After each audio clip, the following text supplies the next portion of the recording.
This case is dreadfully tragic. A man brutally murdered his wife by hitting her repeatedly with a baseball bat. Then, 2 weeks later, he suffocated his 2 young stepsons. But his murdering streak did not end until 4 weeks later when he drowned his 2 little girls in a bathtub. Why did he do it? And why did he keep the bodies in the back of his van for weeks after he killed them? Before we start, we would like to send our sincere condolences to the loved ones of Casey Jones and her 4 children who fell victim to the abominable acts described in this case.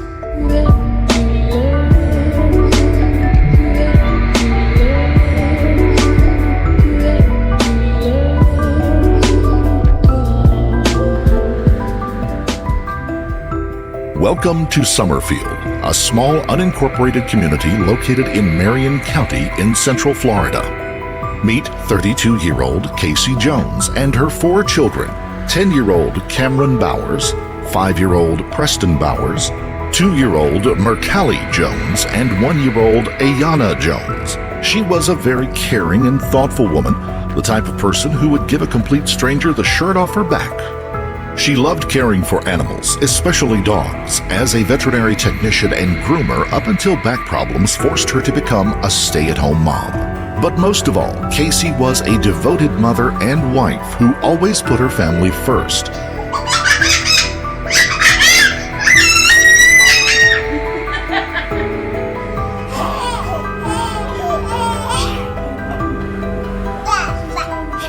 Especially her children. Her social media pages were filled with images and videos that portrayed a big, happy family. No one could have predicted what would come to pass during the fateful summer of 2019. During that summer, the children spent time with extended family, the little girls with Casey's mother, Nikki Jones, and the boys with their biological father, Richard Bowers, Casey's ex-husband.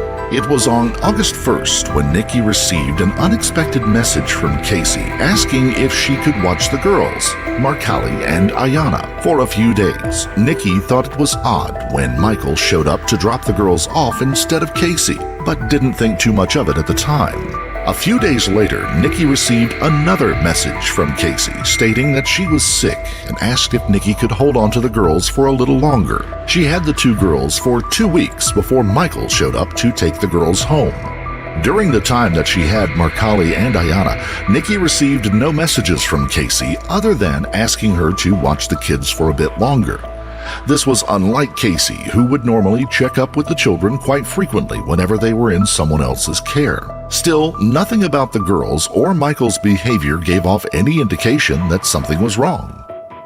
More time went by, and the boys' birthdays passed without Nikki or her other 2 daughters, Sarah or Brandy Gilbert, receiving a single phone call or message from Casey, which was not like her at all. She usually made a big deal over the children's birthdays and always included her extended family in the celebrations. On September 14, 2019, Nikki, Sarah, and Brandy realized that weeks had passed since anyone had actually heard from or seen Casey. In addition, Casey had not been active on her social media. Panicking, Nikki first thought that it was Michael that must have killed Casey, but Brandy and Sarah thought their mother was overreacting. They believed a more reasonable explanation that Michael was probably running from the law again, so Casey's family could be in hiding. Michael had been arrested multiple times in the past for burglary and grand theft. Back in 2015, Michael had gone into hiding after stealing money, a gun, and computer equipment from the Mount Dora Animal Hospital, where he and Casey worked as veterinary technicians. During that incident, Casey supported Michael financially when he fled to New Mexico to avoid being arrested, so no one in the family would have been surprised to hear that Michael was running from the law again. Still, Nikki was not convinced. Fearing for the safety of her daughter and grandchildren, she called the Marion County Sheriff's Office and asked for a well-being check on Casey. Deputy Chase King went by the Jones residence to check on the family, but the home was vacant and had recently been cleaned out by the landowner. King spoke with one of the Jones neighbors who said that he was asked by the property manager to accompany one of the maintenance employees over to the Jones house to investigate a strong and foul odor coming from the mobile home. The neighbors said that it smelled as if something had died in that house. Was there anything else out of the ordinary that you noticed? The plastic battery. What plastic? Like the plastic. Okay, like the windshield was replaced with plastic, or there was just plastic over it? It looked like it had plastic. Like plastic. Are you talking about like see-through plastic? Yeah, Like but it wasn't see-through. Kind of like an opaque saran wrap? It was like it was a plastic, but not see-through. My lieutenant's on his way. I don't know if he may want to talk to you. He may just talk to me and see what information I've got from you.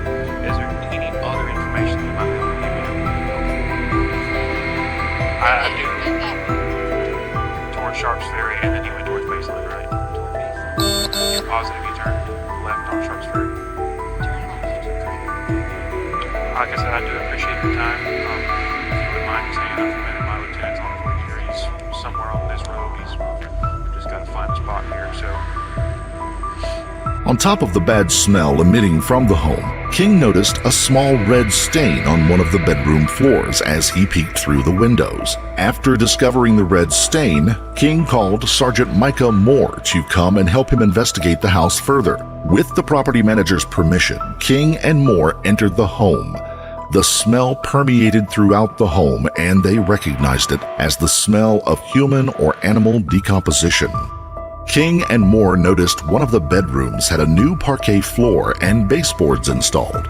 When they questioned the property owner about the repairs, they were immediately told to leave. Without a search warrant, there wasn't anything more they could do.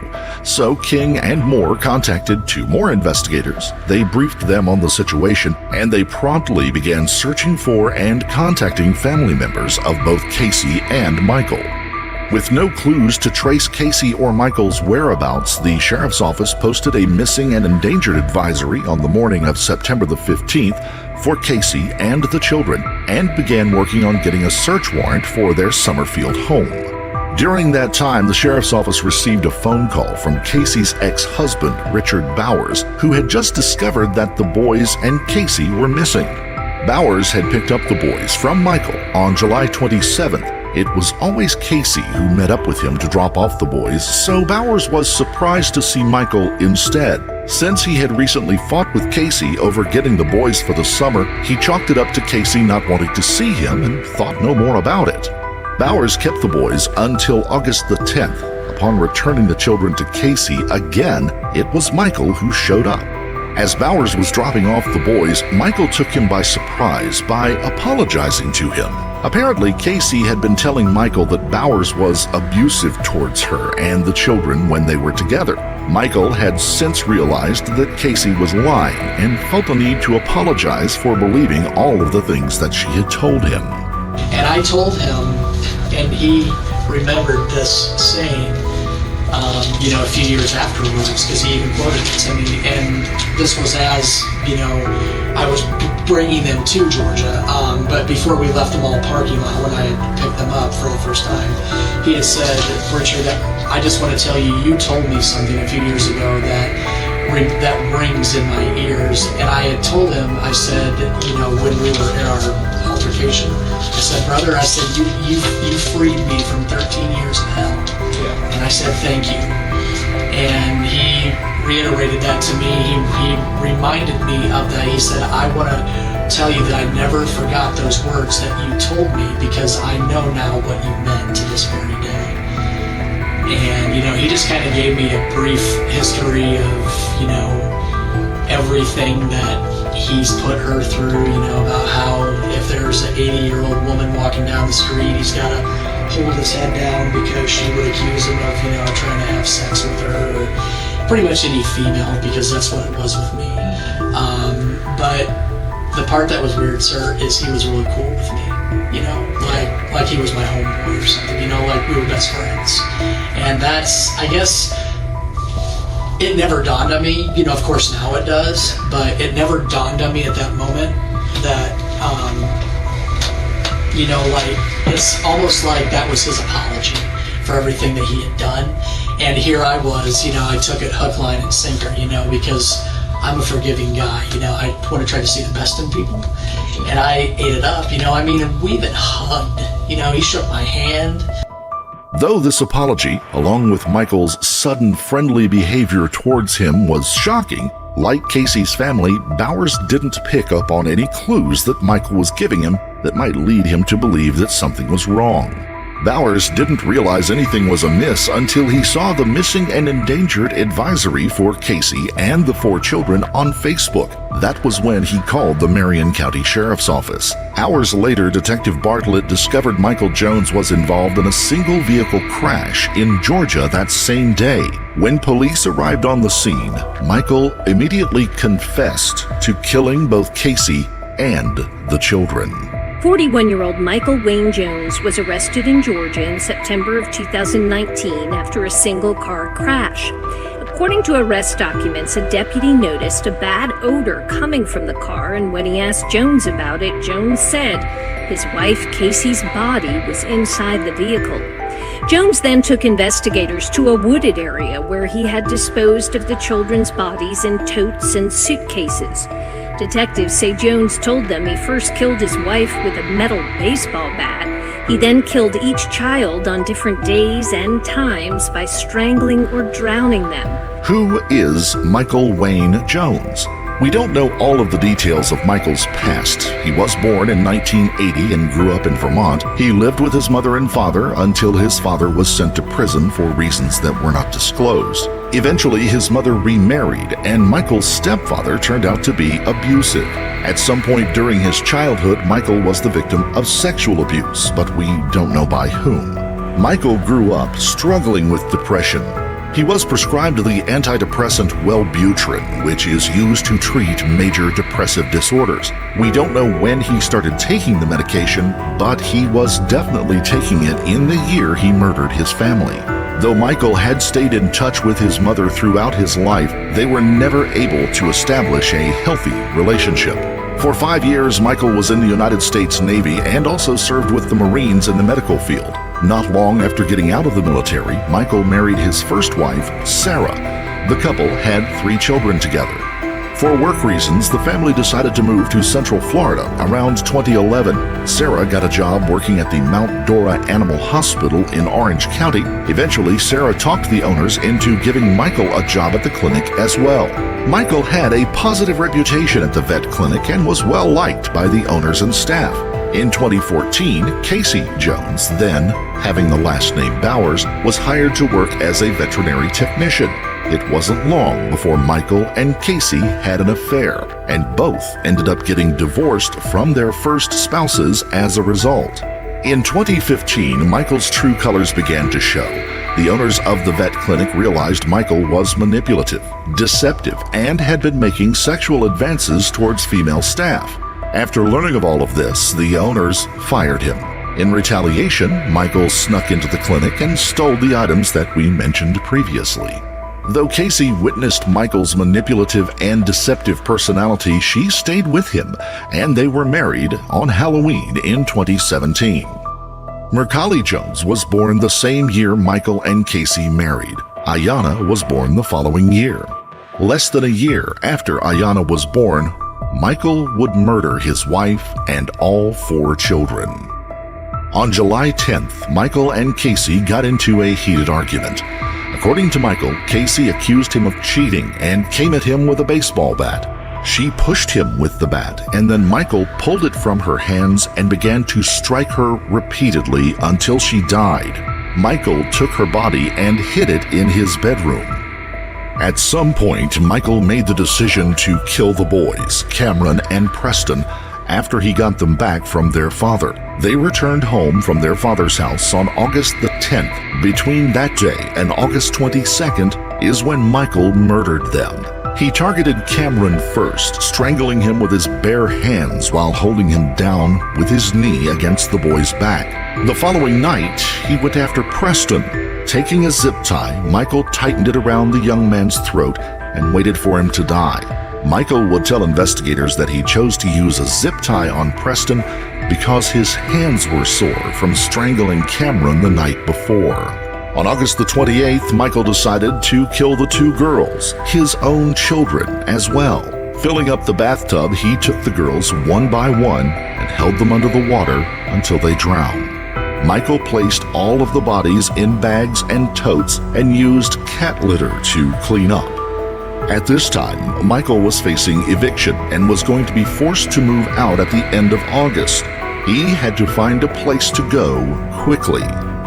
During Labor Day weekend, Michael phoned his ex-wife, Sarah. He said that he and Casey had split up and Casey took the children and went to her mother's house.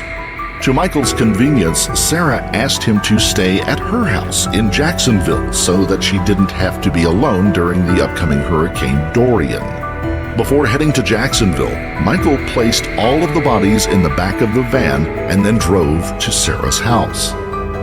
Michael stayed with Sarah until she received a phone call from the Marion County Sheriff's Office asking if she had seen Casey or Michael. Michael told her to tell the police that she had seen Casey and the children, and she obeyed.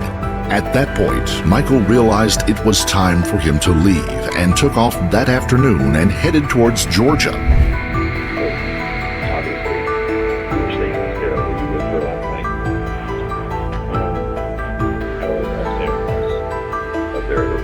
Yeah, up in Jacksonville. Did she stay in the apartment? Yes. Did you guys hear about the phone call and stuff last night? What was the deal with all that? She woke me up early morning and asked me what was happening.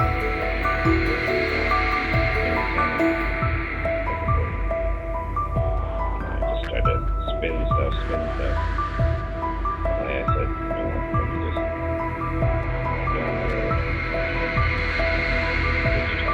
Tell her what was going on. She told us that when you talked to me, or when she talked to me this morning, you were still there. Is that true? When she spoke to you on the phone? Yeah, I was there. What was going on? Just trying to figure it out. You were trying to figure out what I had going on. And, did she talk to you? Did you tell her what to say to me? Or?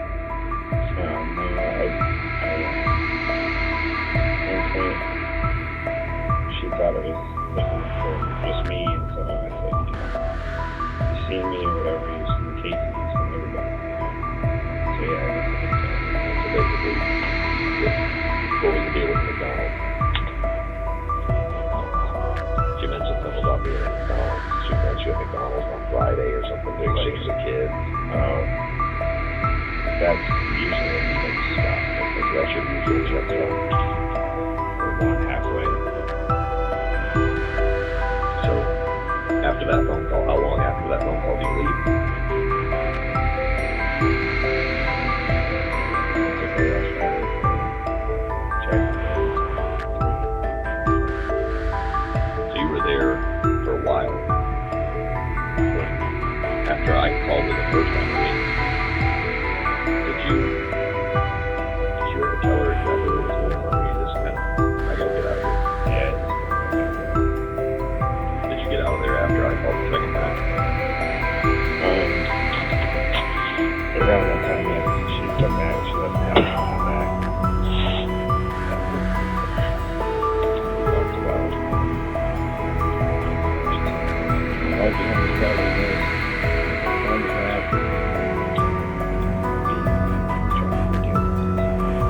You called me, right? They call you.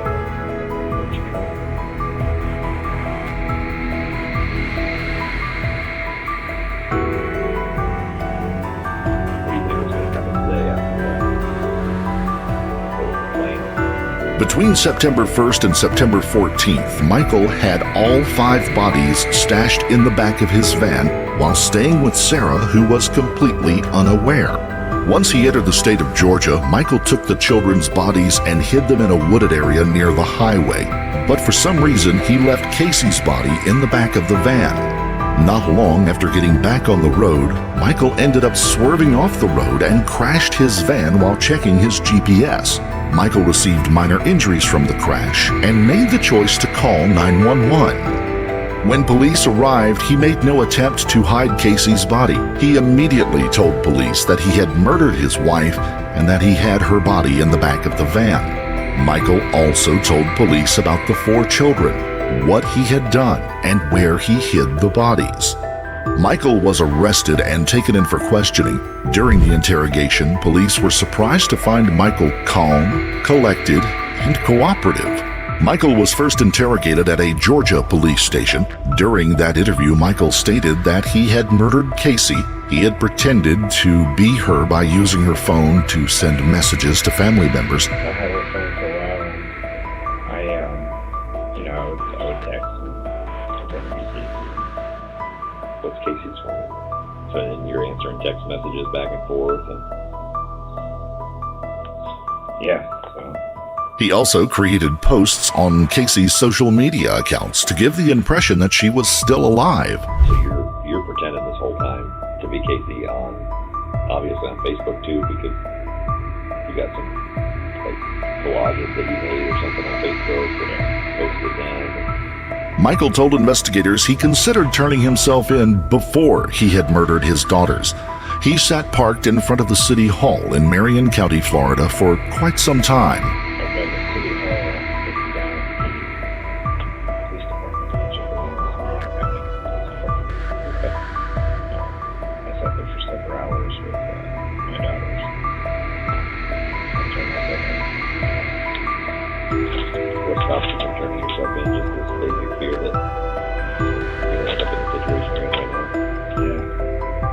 But in the end, he chose to take the girls' lives and tried to run. Once the police in Georgia were done with Michael, he was returned to Marion County, where he went through another interrogation. During this interrogation, investigators asked Michael if he had ever physically abused the children, which he denied. However, he mentioned that Cameron and Preston's biological father had. During our investigation, somebody mentioned some incidents that happened with the boys previously. Have there been any, issues where you discipline the children or anything like that and it got out of hand? How would you discipline the boys? Most of the time I would separate and go to the room, but sometimes I'd spank them on the butt. Other than that was it. Would you ever spank them with anything besides your hand? No. There was mention that the boys were disciplined. I don't know if it was a spanking or something. I know that when I was a kid, I'd get spanked with a belt. Yeah. Did you ever spank the kid with a belt? No, Or I've had that. no switch from the tree, nothing like that? No, Somebody mentioned maybe a clothes hanger. nope. But that would have been something that happened with the father. Tell me about that. A couple of years ago, he was investigated. He had the kids for the weekend. It was Halloween, around Halloween. And, the boys came back in their costumes, and the oldest kid had a Batman costume, like one piece. He's very autistic, and he has trouble with so I said, hey, take this off. So I undid it. As soon as I did, he was going to pee, to go pee. So I hollered at his mother, and he had bruises all over his back. Really? Yeah, real bad. And it was investigated in Lake County. It was in East at the time. And we did investigations, and I told her she was gonna, there was gonna be an arrest made. It never happened. It kind of fell through the cracks. I'm not really sure exactly how, what went on with it, other than that I guess he got an attorney, and he said it might have happened on a bounce house or something like that, but Okay, so that was all kind of pushed to the side and went away. Yeah. Throughout the interrogation process, Michael was asked why he murdered his wife and the children, especially his own little girls, Mercalli and Ayana.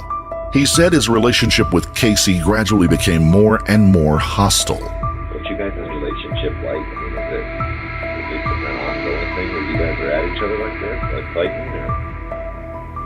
It just got worse. Like, you know, little things all the time with her. She'd come at me, and we'd argue, and never really got physical. When Casey came at him with the bat and accused him of cheating, he just lost it. After murdering Casey, why did he decide to go after the children?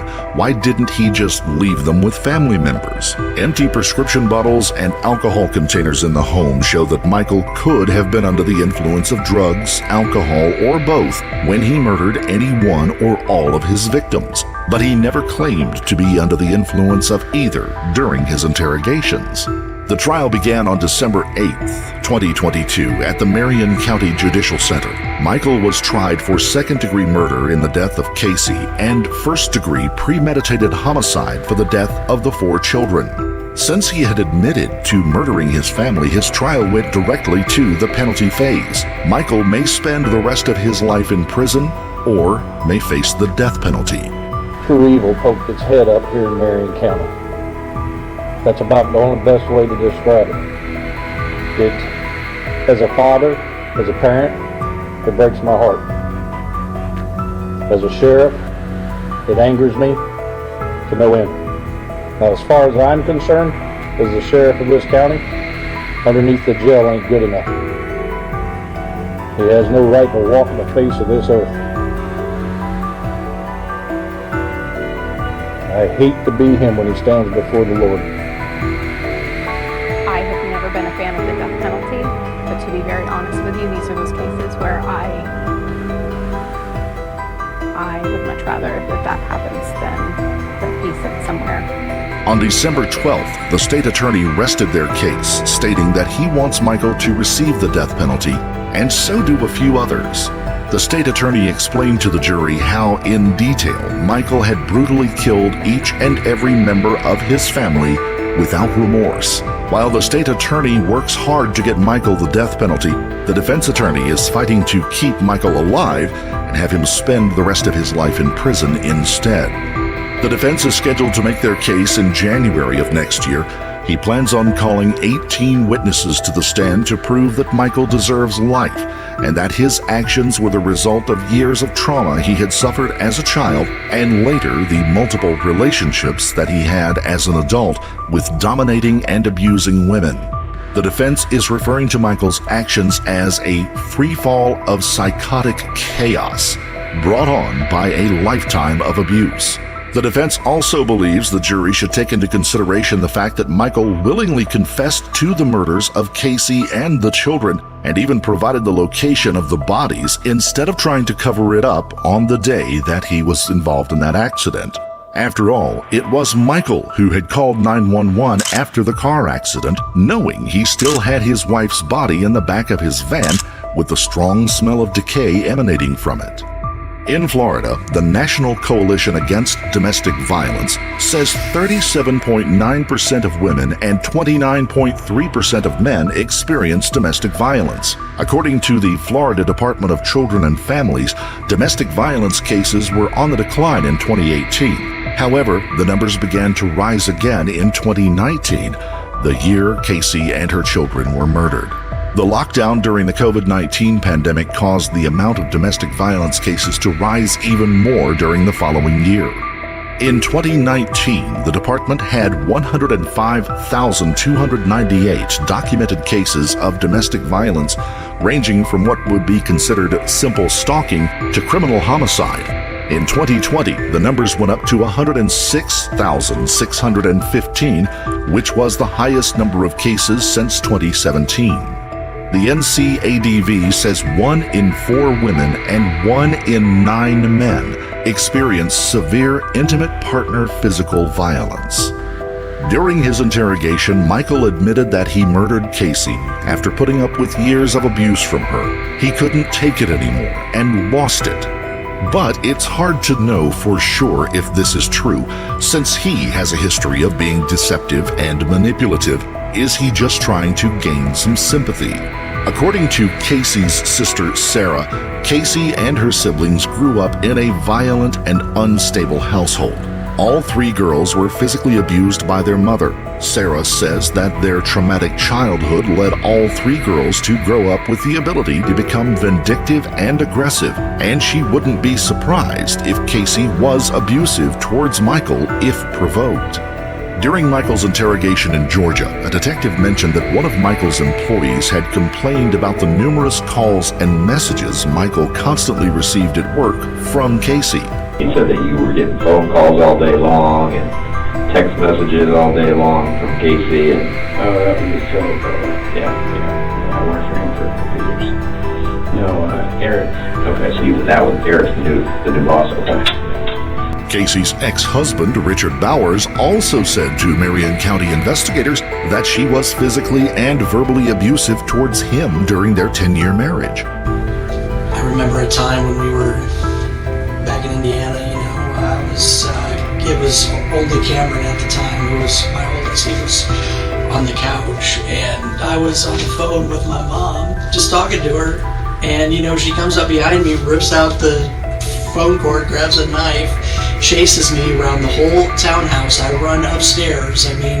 Keeping granted, this is in the winter time, up in northern Indiana, so it's cold. I had to open up a window, please. I was screaming, for my life. And, the cops came.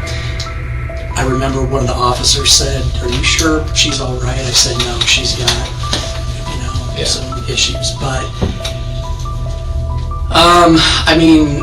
how much do you want to know? I could tell you everything, Though Casey was abusive towards him, the couple did not divorce until after the affair between Casey and Michael. Richard Bowers never claimed that Casey was abusive towards the children, and he did not try to take sole custody of them, but opted for joint custody instead. Bowers told investigators he did not like nor trust Michael, and that his eldest son Cameron had once told him that Michael abused both the children and Casey.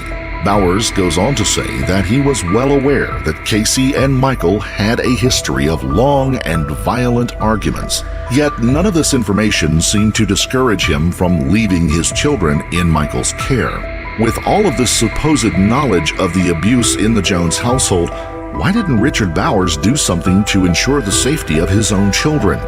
Perhaps because he wasn't putting much effort into being in their lives in general. Casey had the children most of the time, and Bowers did not consistently make time for the boys. A text-message argument between Bowers and Casey accuses Bowers of going an entire year without seeing his children. So I reached out to her originally June 5th at 5:50 p.m. What does that conversation entail? I told her, this is Richard. I'm reaching out to you regarding the boys. I'd like to know when they're off from school, and when do they resume back again, and what a good time would be to plan for picking them up for the summer. Thanks. And she goes, they have been out and will be back in August, and we will be out of town most of July. And she says they have been out and will be back in August for twice, the same thing. And so then I answered, good. Well, I'll need them for about 2 weeks, so please be sure to accommodate your scheduling so we can set a proper time for pickup. She says that's good.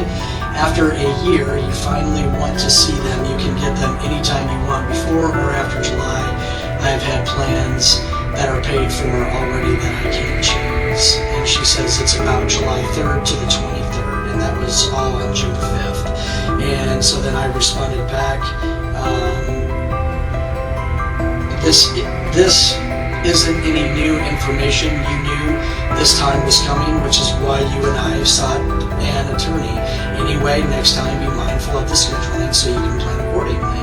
And she goes, I will not work around when it's finally convenient for you to have something to do with the boys. You have not contacted them in over a year, so I've already made plans for the summer. So as far as this time was coming, no, I had no idea, because you haven't even called them for their birthday or Christmas. So the lawyer was your idea. I have never kept them from you, and the lawyer also said that you give me a 30-day notice, and if I don't have plans, then you get them. You should have had plans months ago, as I did, so I plan around my work and around my college times off, which is in July. I won't be changing stuff. It's already paid off, which my lawyer already knows about for someone that walked out without even telling the boys anything. You really tell me to be mindful. That's not fair. I'm sorry. The boys are important to you, but they are my life. Everything I do is for them. It has been your loss on what you have missed out on this past year, but I will not change anything in our life to fit your schedule. You are the one that abandoned them. You can have them anytime it's convenient for you, as long as I don't have plans with them. I can't stop their life because you want to come in and out whenever it fits you. No one ever noticed any aggressive or abusive behavior from Michael. Michael's ex-wife, Sarah, never claimed Michael to be abusive towards her or their children. The only person to claim that Michael was abusive was Casey's ex-husband. Casey's family believed they were a happily married couple. Even though they did not particularly like Michael, he appeared to be a doting father and husband. And Casey's social media pages were always filled with happy family photos and videos. No one thought to look for signs of trouble. None were found until it was too late. No doubt, unaddressed domestic violence played a significant role in the tragic events that occurred in this case. Casey's family continued to struggle with the loss of their loved ones. It has been more than 2 years since they lost Casey and her 4 children, and they continue to wait and see how this horrific tragedy will transpire. In court, Casey's sisters, Sarah and Brandy, talked about how close Casey was with her family and how badly losing her and the children has affected them all. Both of Casey's parents died without seeing their daughter's murderer brought to justice. Sarah said their mother wanted to see Michael get the death penalty. Sarah, however, disagrees with the death penalty. She sees death as an easy out for Michael and wishes him to spend the rest of his life in a cell with nothing but time to think about what he had done. What will the jury decide? Will Michael have to pay for his crimes with his life, or will they choose to have him spend the rest of his life behind bars? If you or someone you know is a victim of domestic violence, no matter the severity, contact the National Domestic Violence Hotline. They are available 24/7 by phone or chat to discuss domestic violence situations and help create a personalized safety plan. Call 1-800-799-SAFE 7233 or visit thehotline.org or a similar organization in your country. Help is waiting. Say hi to the camera. Say hi. Hi, baby. He likes the sound of the water.